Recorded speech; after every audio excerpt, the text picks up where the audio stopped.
Arestado ang isang lalaking 50 anyos dahil sa panghahalay umano sa isang menor de edad sa Maynila. Depensa naman ng suspect, ka-live-in niya ang menor de edad at hindi niya raw pinilit. May unang balita, si Nico Wahe.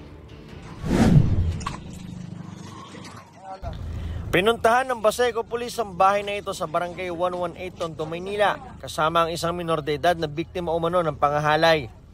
Target nila ang 50 anyos na lalaki na itinuturong ng halay sa kanya. Since nung 7:30 ng umaga hanggang doon sa 5:30 ng hapon, maraming beses to siyang inhalay. According sa revelation ng bata. Ayon sa Baseco Police, ibinugo umano ang minor de edad na biktima sa suspect sa halagang 200 piso. Nakapagsumbong daw ang biktima kaya nakalapit sila sa pulis.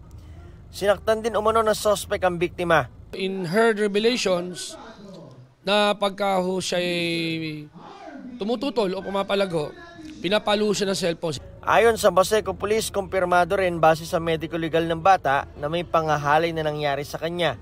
Pero ayon sa suspect, nagli-live-in sila ng biktima at hindi niya ito pinilit. Hindi yan totoo po. Tinanong ko pa talaga yan, pinakisamahan.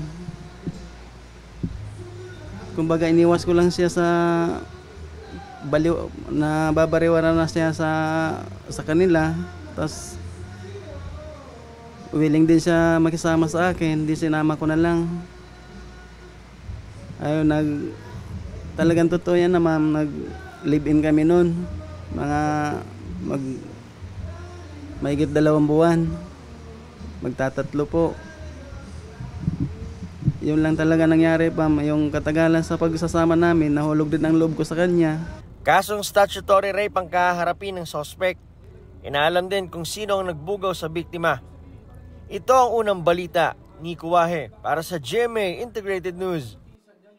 Mga kapuso, para una ka sa mga balita, mag-subscribe sa GMA Integrated News sa YouTube. Sa mga kapuso abroad, subaybayan niyo po kami sa GMA Pinoy TV at sa www.gmanews.tv.